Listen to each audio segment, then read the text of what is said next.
guys, welcome to my YouTube channel, and today we'll be looking at how to treat atopic dermatitis, otherwise known as eczema, on babies.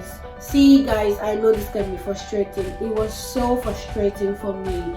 The day I found out, it was traumatic because usually I saw this rash and I was like, it's baby rash.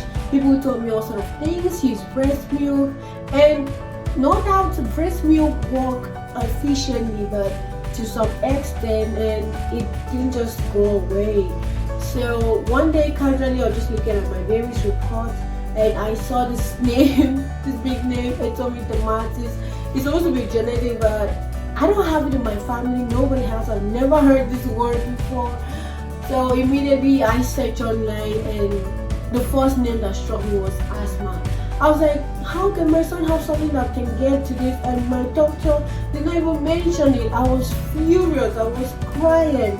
I called them and they keep tossing me around. So I went to different dermatologists, and that is where my journey really started. Girl, I used so many things. I used so many products.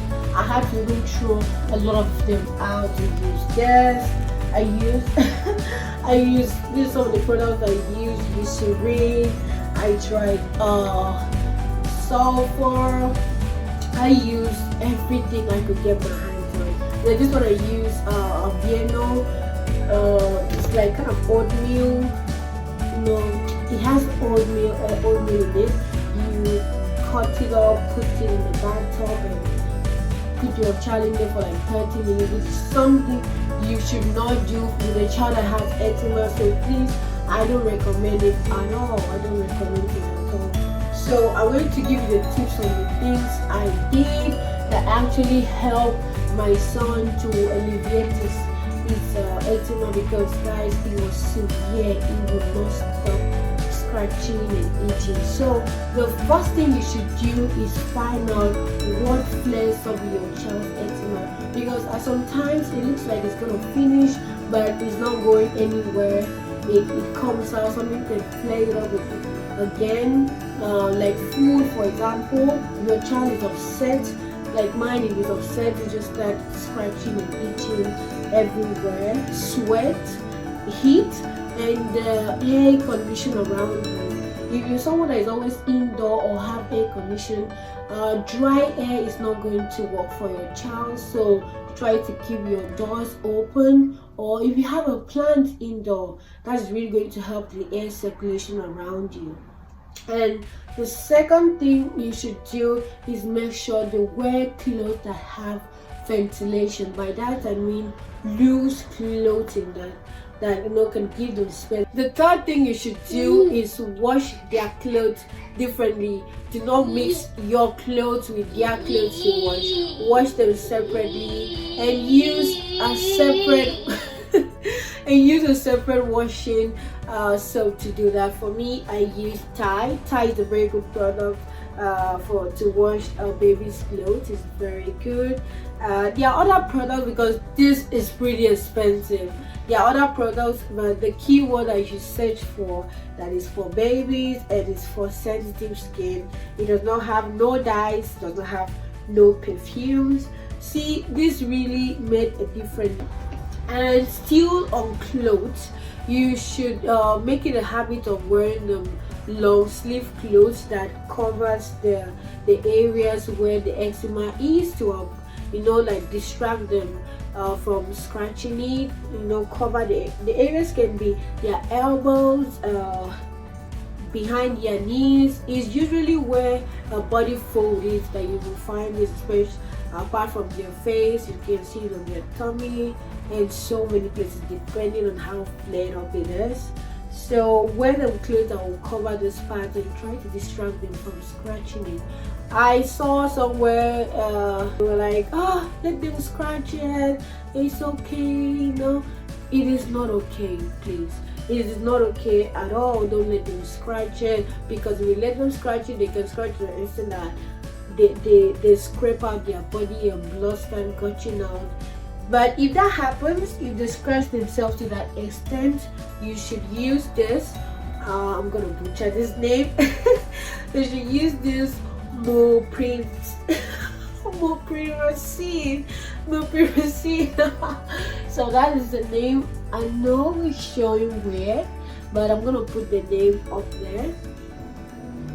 So the fourth thing you should do is bedding. You don't want them to stay too long in water, and you don't want to use all this soap with fragrance and all of that. I know you want our baby to smell good, but please do not use soap with fragrance. For me, I use Ericin for this. I'm gonna put the name, and I keep butchering them. Is the keyword you should search for is delicate and sensitive skin. There are other products you can search for. There's a Vieno and the rest of them, but I use this one. I love it. And another name we should search for is hypoallergenic. So whatever soap you're buying, make sure they have those words: delicate, sensitive skin, or hypoallergenic. They must have those words in them. So I use this to bath my baby, and please make sure they don't stay too long in the water. Just try to get them out there as fast as you can. And the fifth thing we'll be looking at is still concerned bathing. Do not bath them every day. I know we try to keep clean, but do not bath them every day. You can just like maybe mop their body with a towel or clean towel, just like clean their body, but don't bath them every day. You can bath them maybe 3 times a week, but don't bath them every day, please, because as you bath them every day, like, you're irritating your skin. But you should moisturize your skin all the time, like all the time. And to do that, you should use this. Petroleum jelly with the blue seal. You should use this. It's very good. Moisturize your skin all the time. Like, this works magic. Must make sure your skin is not dry, because the dryness is where the itching comes from. So always apply this. You can apply this 3 to 5 times a day. What am I saying? 3? 9, at least 9 times to 10 times a day, as much as you can. Like, anytime you want to cough or anytime you want to breathe, don't mind, you just apply it as much as you can, all the time, all over their skin. And the second thing I use also is this, guys. God, I saw this recommendation in a group. Oh my god, this was the best product I ever bought.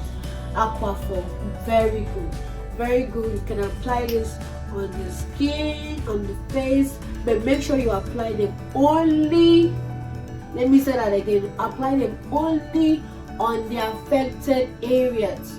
Don't apply them on all the skin. Please do not apply them only on the affected area. You don't want the condition to spread. And the 2 main products that I use, recommended by his doctor, God, this works so well, is hydrocortisone. I don't know how to make this show well. Hydrocortisone and triamcinolone. This works so well. Like, this just takes away the itching and clears out the skin. So for hydrocortisone, you want to rub this on the facial area only on the facial area, at least 2 times a day, no more than 2 times a day, because you see the cortisol day, it thins the skin. I don't want to have too much cortisol. You don't want to put too much cortisol on your baby's skin, because the body is gonna absorb it, and the next thing, you have too much cortisol on the body. We don't want that. So 2 times a day is enough. And for this, goes on the body. Don't put this on the body. Don't put hydrocortisone on the body. Just this. Put this the triamcinolone on the body. It works good. I've been trying to get a refill, and I'm just being torn around. So for these 2, you will need a recommendation, a prescription from the doctor. So talk to your doctor, your baby's doctor, about this. And if you can get it by yourself, there's no harm to it. It works. So with that being said, guys, thank you for watching this video so far. So go ahead, if you liked it, go ahead, subscribe, comment down below, tell me if this work for you or what you're using for your child's eczema, because guys, we need help. This really worked for me. Let me hear from you, and thank you so much for watching. I can't wait to see you guys on my next video.